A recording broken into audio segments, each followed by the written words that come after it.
نظریہ ضرورت پہ تو چل رہا ہے پاکستان، اب آئین سے تو ہٹ چکا ہے. تو مجھے یہ بتا دیں کہ یہ ہمیں کہہ رہے تھے کہ جسٹس صاحب نے کہا کہ نیگوشیٹ کرو ان سے. ہم نے بات چیت شروع کی. وہ کہہ رہے جی جب الیکشن ہوں گے سپٹمبر کے اندر الیکشن ہوں گے. تو ہم نے کہا کہ آپ نے سپٹمبر میں کروانا ہے، اکتوبر میں کروانا ہے، وہ آپ کا رائٹ ہے، فیڈرل گورنمنٹ میں آپ ہے.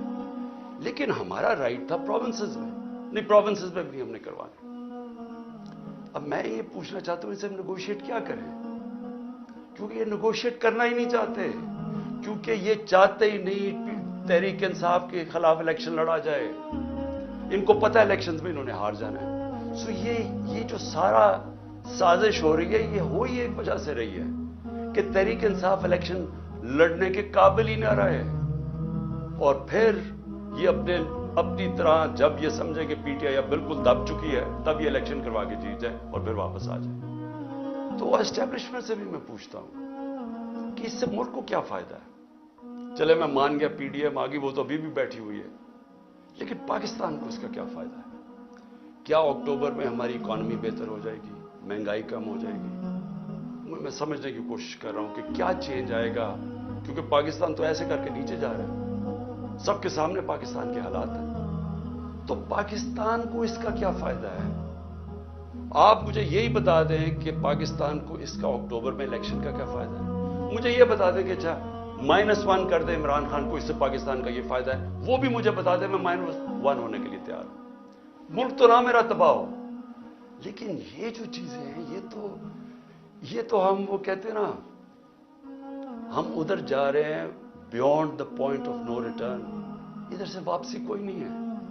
جب ایک ملک کا آئین ٹوٹ جاتا ہے، جب ملک کے سپریم کورٹ کے فیصلے نہیں مانے جاتے، جب ہائی کورٹ فیصلہ کرتا ہے کہ جی عمران ریاض کو یا پروڈیوس کرو اور اس کو نہیں دیا جاتا، اس کو سامنے عدالت کے نہیں لے کے آتے، جب 7,500 تحریک انصاف کے کارکنوں کو جیلوں میں ڈالا ہوا ہے، وہ زیادہ تر تو ابھی تک عدالتوں میں نہیں آئے، جب وہ آتے ہیں پکڑ کے پھر سے لے جاتے ہیں. کس قانون کے تحت؟ تو یہ قانون تو ختم ہو گیا پاکستان میں، یہ تو اب جنرل قانون ہے. تو ادارے بھی کرش کر دیے، سپریم کورٹ کے اوپر پریشر ڈال دیا، اس کے فیصلے نہیں مانتے. 14 مئی گزر گئی، الیکشن نہیں ہوا. اس کے بعد ہائی کورٹ کے فیصلے نہیں مانتے، نیچے سے فیصلے ہوتے ہیں، وہ کہتے ہیں پروڈیوس کرو، ہمیں نیچے سیشن کورٹس میں پروڈیوس نہیں کرتے، وہ فیصلہ کرتے ہیں، وہ پولیس ان کی سنتی نہیں ہے. گھروں پہ دعویٰ بولا جا رہا ہے، گھروں میں گھس کے گھر توڑے جا رہے ہیں. کس قانون کے تحت؟ لوگوں کے گھروں کے اندر گھستی ہے پولیس، سب گھر توڑ کے. اچھا اگر وہ جس کو لینے جائے اگر وہ نہیں ہے تو اس کے رشتہ داروں کو پکڑ لیتے ہیں، عورتوں کو پکڑ کے لے جاتے ہیں. یہ کس قانون کے تحت ہو رہا ہے اور یہ ہم کس طرف جا رہے ہیں؟ تو یہ ایک پارٹی کو ختم کرنے کے لیے ہم سارے اپنے ملک کو تباہ کر رہے ہیں. کیونکہ قانون، رول آف لا جب ایک ملک میں ختم ہوتا ہے وہ ملک تباہ ہو جاتا ہے. اس کو بنانا ریپبلک کہتے ہیں. اس سے کیا ہو رہا ہے کہ ہمارے ملک کا پیسہ آج ملک کو چھوڑ چھوڑ کے باہر جا رہا ہے. ہمارے پروفیشنلز 9 لاکھ پروفیشنل ملک چھوڑ کے چلے گئے ہیں. شوکت خانم میں تقریباً 10% کنسلٹنٹس. یاد رکھیں ہسپتال، کینسر ہسپتال کے لیے بڑا مشکل ہوتا ہے کیونکہ اسپیشلسٹ ڈاکٹرز ہوتے ہیں. 10% کہہ رہے ہیں، 5% چھوڑ کے چلے گئے، 5% تیار ہیں چھوڑنے کے لیے. کیونکہ لوگ امید ختم ہو گئی ہے لوگوں کو ملک سے. بیرون ملک پاکستانی کیوں شور مچا رہے ہیں؟ وہ دیکھ رہے ہیں ملک تباہی کی طرف جا رہے ہیں. تو میں آج اپیل کرتا ہوں ہر وہ لوگ جو اس وقت پاور میں بیٹھے ہیں کہ دیکھیں اس وقت یہ ملک آپ نے سنبھالنا ہے، یہ آپ کا بھی پاکستان ہے.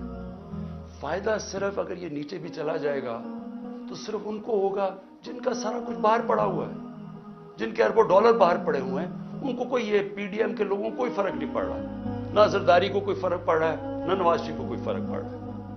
لیکن جنہوں نے جینا مرنا اس ملک میں ہے وہ تو سامنے تباہی دیکھ رہے ہیں. مجھے کہہ جی کہ عمران صاحب آپ کو اگر ملک سے باہر جانے کی کہا جائے تو آپ چلے جائیں گے. میں کیوں باہر جاؤں گا؟ میری کون سی باہر پراپرٹی رہے گی؟ میں تو سب کچھ بیچ کے اپنے ملک میں لے آیا. یہ میرا تو گھر ہے، یہ میرا. میں کیوں کہیں باہر جاؤں گا؟ میں ان دونوں کی طرح جب مشکل آتی ہے تو تم دبا کے باہر بھاگ جاتے ہیں، کیونکہ پیسہ ہے، اربوں ڈالرز انہوں نے باہر رکھا ہوا ہے، تو میں نے تو یہی رہنا ہے، اور جنہوں نے یہی رہنا ہے، میں آج آپ سب کو اپیل کر رہا ہوں کہ ملک تباہی کی طرف جا رہا ہے۔ قانون جس ملک کا ختم ہوتا ہے، انصاف کا سسٹم ختم ہوتا ہے، جس ملک پہ جنگل کا قانون آ جاتا ہے، جو آ گیا ہے، جس ملک کے اندر آئین ختم ہو جاتا ہے، جس ملک کے اندر کمزور کے لیے کوئی سننے والا نہیں ہوتا اور طاقتور جو مرضی چاہے کر لیتا ہے، وہ ملک تباہ ہو جاتے ہیں۔ حضرت علی کا قول ہے کفر کا نظام چل جائے گا، لیکن ظلم اور ناانصافی کا نظام نہیں چل سکتا، یہ نہیں چلنے لگا، یہ کوئی نہیں سنبھال سکے گا۔ تو ابھی بھی ایک ہی راستہ ہے، جو بھی میری بات سن رہے ہیں میری یاد رکھیں، وہ پاکستانی ہے جس کو اللہ سب کچھ دے بیٹھا ہے، جس نے پرائم منسٹرشپ دیکھ لی ہے، اس سے زیادہ پیار عوام کا دیکھ لیا ہے۔ میں ان سب کو یہ کہہ رہا ہوں کہ صرف ایک راستہ باقی، صاف اور شفاف الیکشنز کروائیں، وہ شروع ہوگی ہماری فائٹ بیک اس ملک کو اس دلدل سے نکالنے کے لیے۔ شکریہ۔